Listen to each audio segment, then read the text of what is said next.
Good morning, good afternoon, whatever time you're watching this, welcome back to Fresh Takes. Fresh Takes, the 6th episode. And guess what? If you watch one episode a week, you'd have 6 weeks worth of content. 6 weeks worth of incredible film takes and media chats. Welcome everybody to the next episode. It's fantastic to be back. It is beautiful to be back. It's a lovely week. We're really quite hot today. It's been a glorious day. Glorious day in out. Britannia. In Britannia, in the village. We are very happy to be back out and filming. Hope everyone's been all right. I know that's a bit of I was expecting a response for some reason, going, no worries. But anyway, insert fake crowd noise. Just the crowd noise going. Thank you, folks. That's all right. Calm down. No, thank you very much for that. We've got a few things to be back. Good couple of bits to talk about and a few things we want to update everybody on. Some quite exciting announcements. Here we go. Ooh, here we go. Right, do you want to start with the big one? Yeah, so if you watched last episode, and if you watched until the very end, thank you very much, first of all, but you would have seen some good end credit scenes with big announcements. When we filmed the last episode, we weren't sure whether they were going to be... It was going to be in place. They were going to be in the work. They were in the works. It was but now it's been signed, confirmed, sealed, and delivered. Yes. So Fruitbox Productions, in collaboration with Capture Cult Media, will be the official videographers. For Haywards Heath Town FC, which is really cool, really exciting. With big, massive football fans. Obviously, Haywards Heath is local for me. So it's really exciting, and I think they're going to have a brilliant season.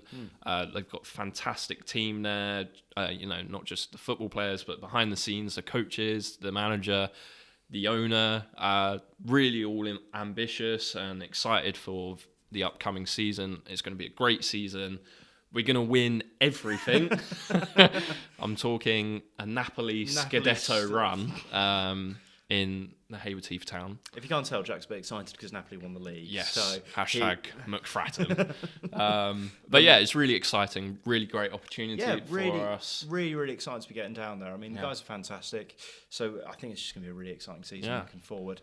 And we just stay tuned basically. Give Haywards Heath Town a follow. Here's the Instagram right now.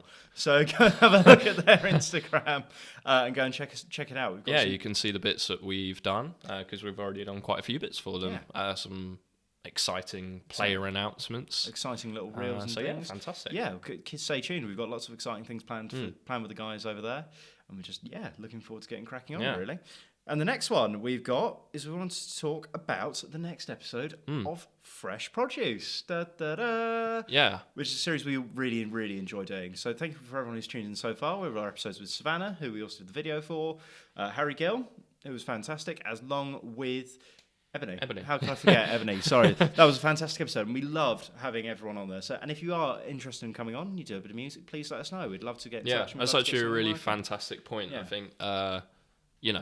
If you're a musician, if you're in a band and you fancy coming on the show and you enjoy the show, then just give us a message. It's not like a thing where we have to scout people out. Like, if you come to us, we would love to that work would be amazing. Yeah. We would as love long to as you're sort of Brighton-based. Brighton or thereabouts. But there or thereabouts. Yeah. We can always sort something out, but we'd really love you to hear from everybody if you do fancy it and you do like what we're doing.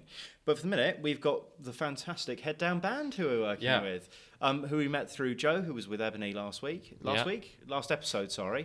Feels like 2 minutes ago. But so we've got working with those guys and film that episode very soon, so we're really excited to get... I'll be out very, very soon. Yeah, very, very soon. So again, stay tuned for that. But it's always fun. So like I said, please, if you are in a band or a musician of any kind, please let us know. We'd love to work with you and love to do some fun bits for Fruitbox and for yourselves. It's always really nice to see everyone tuning in and showing off new talent, which is the purpose of the series, really. It's showcase. And shout out Joe for being our first double guest. Double guest. If you get can you get multiple appearances on the show? Probably. So you can now. So please, we'd love to hear from anyone coming in. But stay tuned for our next episode with Head Down Band. We're super excited to have you guys on. While we're on Fresh Produce, just want to say a massive thank you for the support on Ebony's episode. That's got over 100 views on YouTube. I know that doesn't sound a lot, but we're really grateful for it. It's hard to get views on YouTube. Really grateful for the support and the fact that this series and this I just said this series. This series is growing. Our company is kind of growing, and our support is growing. Yeah, so thank really you so grateful much for all that. the love so far. We do always. It means more to us than you'll ever know. So thank you so much. Thank you for everything so far. But there's always great stuff coming soon. And speaking of, actually, yes, we're finally going to release Jumping Out the Window. I think we mentioned this in our first episode. Yeah, we were really hoping to talk to Maya before its release. Because she obviously stars with it. Fantastic actor. She's just very busy, is great. Which is great. We're great. We love our talent and our former alumni is the wrong word. Colleagues? I don't know. Yeah. People we've worked with previously. It's lovely to see everyone's busy. Previous collaborators. Thank you. There you go. It's always lovely to see people doing well. So she's doing really well for herself. Shout out Maya. Shout out Maya. Big ups. But yes, we're going to be releasing that very soon. So stay tuned for a release date and a release plan. All that good stuff. I'm sure we'll have something exciting planned coming soon. But I mean, we might be the secrets of the iPad.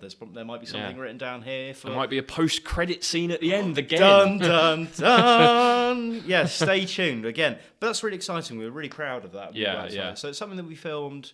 Just as a bit of background, I'm sure we've talked about it previously, but just as a bit of a recap, just if you didn't know, this was a monologue series that you wrote during our monologue module. Yes, we had a module at uni where we had to write and direct a monologue, or you could pick one from a film.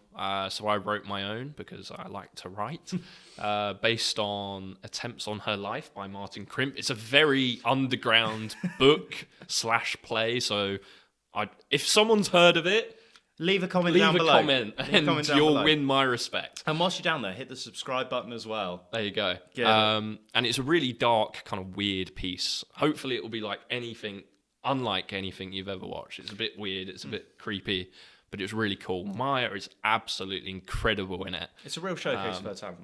Absolutely. And it's lovely. I mean, I was on set as kind of like a set hand, really. I did a little bit of everything with Jack. I helped out with a bit of everything, really. So it was a really exciting thing to film and do. It was and especially we were using the green screen spaces at university at the time as well. It was just something different to what we'd done before, right? Oh, yeah. And I think it's a really lovely thing. Well, I say it's quite a impactful thing to watch.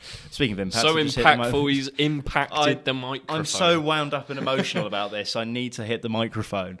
But no, it is a really exciting thing to come and watch. So that will be coming soon, hopefully. So Jack wanted to talk initially when we do our initial briefing was about The Last of Us Season 2 ending, because that's wrapped up now. That has now wrapped up since our last episode. I'm not sold. Yeah. Because we didn't talk about it in our last episode, but we talked about it the episode before that. And we were discussing how well we thought Bella Ramsey and Isabel Merced had taken up the mantle of, I could say, Joel's death now, right? Yeah. I hope, if you haven't seen it, spoilers, sorry. But, I think... But this might be the most critical thing I've actually ever said on Fresh Takes. I don't know about that. You said some critical things about South Africa. But I think Bella Ramsey her performances started to plateau a bit. I'm not saying her performances were weak. No.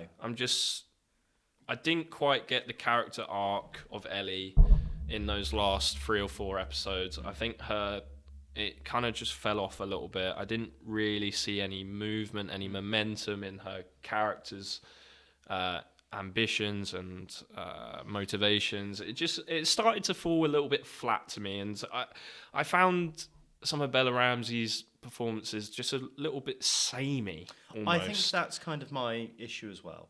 I think that as much as it seems like it was so impactful, and then I don't know whether it's maybe we're used to it watching it, but I feel like it was a slight fatigue of performance, should we say, and she is still a fantastic actor. Oh, absolutely. But maybe it was just, I don't know, it became... It's a big part, isn't it? Especially after losing Pedro Pascal. I was going to say Pedro Pascal, sorry. But it's and I think it was such it's such a shift in role, right? And then there's so much more responsibility with that. And carrying the audience, as she has done previously, is fantastic. But I wouldn't say that the series has lost its heart, and it's still... They're doing a third series from the sounds of things. By the looks of it as well, surely. Well, as I think... The exact quote, I can't remember, but I think it was the showrunners quote where it was like we don't want to fit it into just 2 series. Yeah. Which is, I mean, fair enough. Laterally thinking, you've kind of got the games were much longer in terms of their runtime and story, and there's more that they want to expand on, and I think that's fantastic. So I think I just feel, could you not have maybe made those last few episodes a bit more to it, right? Because I almost feel like you now saving bits for a 3rd series. Is it just kind of gonna? Which is often the way in TV, which is often isn't it? the way, right? And I think there's a few examples that I can think of off the bat, but you don't want to. I was going to say something. Lose your momentum, I think. And that's what I would say about the last few episodes of The Last of Us. It just lost it a little bit. Slightly lost its momentum. And it was still fantastic. Oh, yeah, it was still brilliant. I think that's the issue because of how good it's been. It just felt like it didn't quite meet those expectations and didn't quite keep that level going. Like, hate to bring up Andor. Apparently, I'm getting criticised for how much I talk about Andor. But Andor got 4 or 5 episodes in a row, which were all like above 9 on IMDb or something ridiculous like that.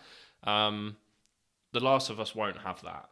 I don't know the scores, but I just know for a fact it won't be the same because it did just start to lose it a bit. And it's still a fantastic series, still really enjoyed it. Yeah. But I wouldn't put it on the same level as Andor or, series like that, unfortunately. But that's not a bad thing, right? I don't think that's... Just to say it's not had the same impact, and there's also... Doesn't mean it's I don't know. There were some people I was speaking to about this when I outside of the podcast and outside of other bits. Oh, it's thrown away. I'm like, it's not at all. Actually, I think it's not thrown. It's not thrown. I wouldn't say it's. I wouldn't say the ending was great. No, I would say it. I wouldn't say it. I'd say it stuck the landing, but it didn't flourish. Yeah, that's actually a very good way to put it. It stuck the landing. It didn't absolutely blow me away by the finale, but it just feel. Sorry, I'm trying to find like the individual episodes. IMDb is a bit of a maze. To be fair. I think that's the. Well, currently, I know the entire series is ranked at 8.6, so we've got that. The last 3 episodes, so 5, 6, and 7, were 7.3 for 5. Oh, see, yeah. Sorry, go on. 8.6 for 6, and 6.4 for episode 7. But what's quite interesting looking at is that the last episode? 6.4. Wow. But then if you look at episodes 3 and 4, in contrast, 6.8 for episode 3 and 6.2 being the lowest of the whole series. That's not great, is it? That's lower than I would have expected. 9.2 for episode 3 and episode 7 was at 7.3. And look, you can't judge everything by the IMDb reviews, right? That's not. But that is interesting. But it's lower than I would have expected. It's interesting to see statistically, shall we say? But I don't know. I wouldn't say. Look, it's not fallen off by any means, but I think it's just a difficult thing to keep up such great momentum when you've had.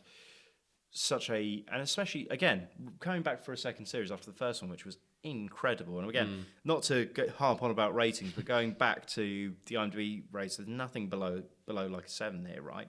So you got like a 9.1, 9, 8.1, 8.3, 9.4, 8.7, 7.3, 9, 9.3, and 9. Yeah. I think it's a really solid, and I know they're critical rating, they're not what the general but it kind of represents what we'd agree with as gives you an idea, I think. 100%. And but it's nice to have seen that's... So, Sam, for those of us who didn't play the game, how did the finale, the ending, line up with the games? And what was kind of your take on it?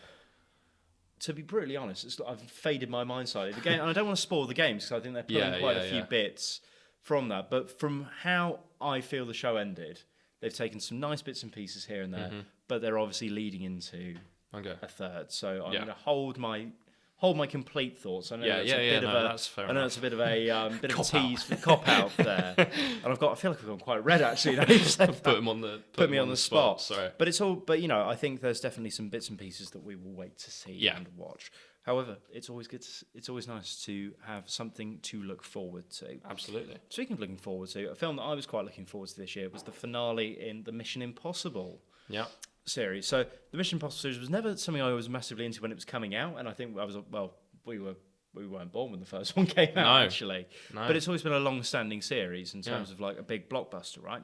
And it's finally come to an end. But this is quite a long series, right? And this has been going since 1996. So give or take, that's 30 years of the Mission Impossible series. And they were I would say, a grand statement in what was going on in it's like big action films, right? Maybe not as well regarded as some of the Bourne ones. Well, the first Bourne's really good, but I will leave that for the minute. But I think it's quite I would say, a monumental moment in 100%. in sort of general cinema history. Yeah. Right? Mission Impossible has always been a massive summer blockbuster, right? And I think it is, again, quite stereotypically, a massive blockbuster for everyone to go and watch. Yeah. And I think it's nice seeing Tom Cruise maybe put down that mantle, right? And I think that's something Tom Cruise has done quite well in the past few years. He's kind of has become, I wouldn't say a legacy actor. He's a fantastic actor, but it's nice to sort of see almost a passing of the torch and a kind of letting go of certain characters and putting them to bed in these days. He's done them very well as well. Yeah, I mean, go on, sorry. Maverick, Top Gun Maverick. Top Gun, Maverick. And seeing like a pull of new generation. It was very, very well done, very clever, and brilliant film. Passing that through, and again, it's the same with the Mission Impossible franchise. I mean, there's always been a rotating cast of characters, shall we say, but it's nice to see that these. I mean, hold on, I'm going to just double check. 6 or 7 films be finally put to bed, and I think it's an impressive thing to go and see. Some of the stunts have been incredible. I mean, they're always incredible to watch, aren't they? They're always great fun, great action. Great action. It's something you can almost sort of switch your mind, not switch your mind off to, but you can watch and look at it in such spectacle and awe. Spectacle's a great word for it. Word. But what was your favorite? Have you got any stunts that you can? Because like you said, you've not watched loads of them. Is there any stunts that you remember?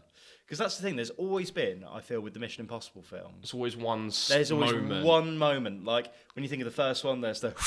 I remember really well the stunt where he's underwater and that whole sequence, which is really, really cool. I love it when he's hanging off of the plane, and I think that's Fallout. Yeah. Correct, so wrong. Where they've got the knife in the iron too. Oh, that's sick. Yeah, that's cool. That's so cool when they're on that. I think the one that stands out for me is the underwater one. They've always had some really cool car chases and things in Mission Impossible as well. I'm a big fan of my cars and my bikes and things, and in 2 especially when they've got the 2 Triumphs. I think it's from memory. I think it's a Speed Triple T509. Ooh, throw a picture up now. And I think it's either a Daytona T595 or a Sprint T595. So again, big 90s British Triumphs, which were so cool, and they're running towards each other. That's a great sequence. Oh, yeah. You've got great memory. It's all kind of coming back to me now. I do find it funny. I think it's the third, which is the one with J.J. Abrams. I think that's the third one, where they throw him into some silly stunts as well. They just, in one of them, they just chuck Tom Cruise into the side of a car. Just like, there's like a CGI bomb's gone off, and you can just see suddenly, like, Tom Cruise go, bang, straight onto the side of it. But he's done some, it's great to see an actor throw himself into those things. Oh, yeah, because it's so rare these days. It's so rare to see. And that's not me criticising, actors, throwing themselves into the side of a car. But it's a health and safety nightmare. Yeah, it's good to see that there are some genuine actors that still do it and who don't need stunt doubles, I mean, not to go back to the Thunderbolts for the 3rd or 4th week in the row, but Florence Pugh did that with Yelena when she jumped off that building. Yeah, that was very cool. I think it's Singapore. I could be wrong there, actually. I think you're right. Yeah, I think it's Singapore where she jumps off, and it's an incredible stunt. And again, it's great to watch, and that was again a nice underrated moment. And it's always great to know that was real. Like even Tom Cruise when he jumps over the building, and that that he broke his ankle attempting that stunt, but eventually got it done. Like how cool is that? That is cool, but why is he so chirpy about it? He's like, I broke my foot. It's all right. It's like, that's quite a major accident there, Tom. And he just. And the fights with Henry Cavill, that's really good in Fallout as well. I just remembered that they're when they're hanging off the side of the cliff, which I think's in Scotland. But again, I could be wrong. But that's such an amazing sequence to watch. And then he just kicks him off the side of the kicks him off. Sorry to spoil it for you. And the fist reload. That's so funny. But yeah, I want to talk about that because again, it's a fantastic series coming. It'd be really great to see. It'd be great to see. I mean, there's been some highs and there's been some definite lows with Mission Impossible. Yeah, I'll say that.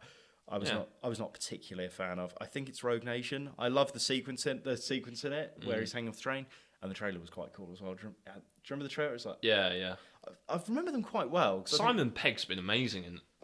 You wouldn't think, right? I've got the name right. Simon Pegg. Yeah, Simon Pegg's been amazing in them. I've really enjoyed him in the Mission Impossible films. I've loved him in a lot of stuff. Oh yeah, 100%. But you kind of wouldn't have expected it. This is what I was kind of getting onto. I love Simon Pegg's bits, but it's like I remember when I watched when I was studying film for the first time in college. I remember talking about him in Shaun of the Dead. Yeah, exactly. Like Spaced and all the Edgar Wright stuff, and then seeing him on in Big Train. If you've ever seen Big Train, big it up. That's a great sketch show. Go and shout that out. Sorry, we're now looking at the time quickly. But yeah, it's a great... You need to go and watch Big Train if you haven't seen that. But it's so funny seeing him in like the BBC comedies. Oh, Guest House Paradiso. That's what I was thinking of. He's in that and he's so funny with Rick Mail and Adrian Edmondson. But you wouldn't think of him in those massive action franchises, and seeing like him in that Star Trek where he plays Scotty. That's amazing. Of course, yeah. The Star Trek films are quite good, actually. As a Star Wars fan, you have to admit they are bloody good. They're really good. They are. And you can see why they got J.J. Abrams to go and do the big up J.J. Abrams. 2 worst Star Wars films, can't you? Anyway, moving on from the sequel hates that we always have on Fresh Takes. If you've gone and seen the new Mission Impossible, let us know what you think. Let us know what you think. Yeah, we're always interested. I will be going to see it. I haven't seen it just yet, which is, I think, becoming a trending theme on Fresh Takes. Actually. So I want to talk about this thing that's just out. I've not seen it yet. I'm going to see it tomorrow. But the next thing we want to talk about was Clint Eastwood. Yeah. So as of today, it is Clint Eastwood's 95th birthday, which is pretty incredible. Happy birthday, Clint, if you're watching. Thank you for tuning in. Shout out Clint Eastwood. Thanks for tuning in. Thanks for tuning in, Clint. Thanks for being the sponsor of today's episode. I'll probably have to cut that. Yeah. Go and watch Gran Torino. What a career. What a career. What an actor, what a director, what a producer. He's become a legend, really. And that's, I think, talking about legacy actors, Clint is definition of a legacy actor. Oh, absolutely. I mean, I will always remember him from like A Fistful of Dollars, A Few Dollars More, Good Bag, and the bad, and the ugly. Yeah, and he's such an iconic silhouette. And I think, the fact some of the most iconic stills from films are of Clint Eastwood. There you go. And it's shots have been created through Clint Eastwood. Do you know what I mean? Like the cowboy shot, which was him. Would that be a thing without Clint Eastwood? Probably not. I mean, that's it. And I think even as he's gotten older, he's had some great films. One of my favourites is Gran Torino. I love Gran Torino so much, and it's such a cool film. And Sully was very good. Sully was fantastic. I forgot that was him, to be honest. That's bad for me. Incredible career. He's got to be up there with, top 5 careers in Hollywood in film. I would agree. Like, you can't... you can say... Scorsese would probably be up there. You can say what you want about, like... Spielberg, obviously.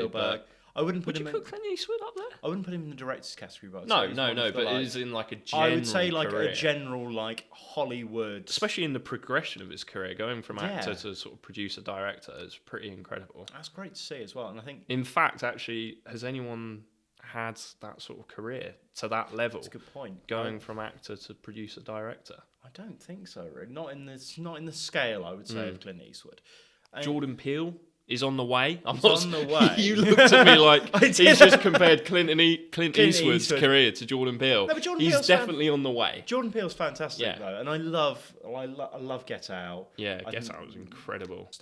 But Nope was really good. I think that got a bit lost in the milieu of, I don't know, just it kind of came and went and evaporated. Didn't quite do as well as his, because that was his third film, wasn't it? That was. So because he had Get Out and then Us, I believe, and then Nope. Get Out, Us, Nope, and now Him, which is coming out soon. Yeah. So big up Clint Eastwood. Happy birthday and what a career. I mean, thank you for watching. We really appreciate it, Clint. 70 odd years, if we've had a career like a quarter the size not of even Clint a quarter, Eastwood, like a 5th or 10th, we'd be very I'll give happy him. blokes. I'll love him.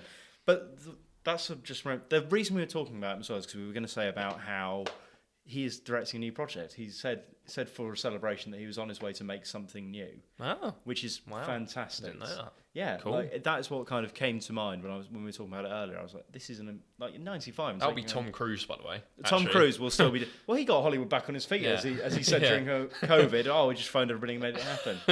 Anyway, we'll leave that and his personal views aside for Tom Cruise. Don't want to get into that. Anyway, let's look on the positive side. If there's ever anything you want us to cover, drop it in the comment or DM us or whatever. Our Insta handle will be here. Our TikTok handle will be there. No, it won't. It won't. But yeah, just feel free to ask some questions or topics or whatever. But some people asked us equipment questions, basically. We had quite a few along this... Along the lines of what do we use? And what we'd like to use one day, which we've never discussed, so we'll discuss it quickly. We're not massive gearheads, really, and it's not to say we don't appreciate it, but we love a nice bit We're of modest filmmakers. We're modest filmmakers, shall we say. So Our current setup is we are using a very simple tripod that we've got from... In fact, I'm going to do a little behind the scenes, so if I'm any good at editing, it's going to flip from that to this. Ready? 3, 2, 1. Bang. Wow, look at So here we are. There's Sam. This is a behind the scenes. Hello, everybody. And we've got some nice mics here. We're in a lovely studio provided by Hurstworks. Shout out Hurstworks. Give us 2 minutes, actually, and I can say these microphones are Audio Technica. Yeah, they're Audio Technicas, yeah. They're Audio Technica. He's just disappearing off set. There we go, yeah. Oh, there we go. Behind the scenes. They are Audio Technica ATR 2100s. Show us the box. That's box, lads. No, not the back of the box. Just drop it now. You put me under pressure. Oh, there we go. These are the mics we use. Ta-da! They're lovely. We really like these mics. Fantastic. We sometimes have a bit of trouble because we both talk quite loudly. And we like to sit close to each other, so we do. The audio quality is sometimes not quite there. It's usually because of us two. But anyway, this is our camera. This is Blackmagic 4K on a nice... We've got a pretty simple, pretty lightweight Benro tripod, but it's all you need. It's really nice because it's lightweight and it's carbon fibre and just very easy to use. I think a lot of tripods can be overcomplicated. And I know that some people are going to say it's, everyone's got their own thoughts on gear, right? And that's fair enough.